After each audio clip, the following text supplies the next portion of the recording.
A day in my life as a content creator and also a mom.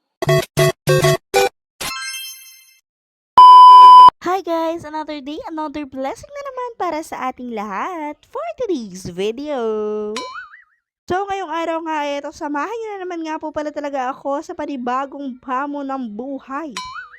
So, eto nga guys, for today's video nga ay eto, nililinisan ko nga talaga ang baby Sherry ko dyan ng kanyang tainga. Sobrang nahihirapan nga talaga ako sa mga oras na ito dahil hindi naman nga talaga sanay ang baby Sherry ko na hinulihan. Pero kahit nahihirapan nga talaga ako sa mga oras na yan, ay finush ko nga talaga para malinisan ko naman ang kanyang talinga. Pagkatapos nga rin po pala ay eto, siya na nga rin talaga ang pinagpunos ko ng kanyang liig para naman mamaya nga sa pagpaligo niya ay malinisan nga yung liig ng baby Sherry. Pagkabukas-bukas ko nga rin talaga ng messenger, nakita ko nga yung chat ni mama na magpapasundo nga po pala talaga doon sa school ng Dakulang Bulo. Naman, eto, agad-agad na nga rin talaga kami dyan nag-asikaso ni baby Sherry dahil susunduin nga talaga namin dyan si mama. Pinabukas ko na nga rin talaga dito kay baby Sherry yung gate para nga po hindi ako mahirapan. Aso, yung isang gate nga lang po pala talaga ang nabuksan ng baby Sherry at yung isa nga po pala ay hindi niya kaya. Bukas-bukas ko na nga rin talaga ng gate ay eto, naglarga na nga rin po pala kami. Fast forward na nga rin po pala talaga ay eto, may naisakay pa nga rin talaga akong estudyante ng Moreno. Nalimutan ko nga rin talaga kung kaninong anak to, pero doon nga lang po pala talaga ito doon sa may taga sa amin, kaya naman sinakay ko na rin. Alala ko tuloy nung ako nag-aaral pa, eto nilalakad ko nga rin talaga itong hanggang doon sa Laniton pabuntang dito sa Bulo.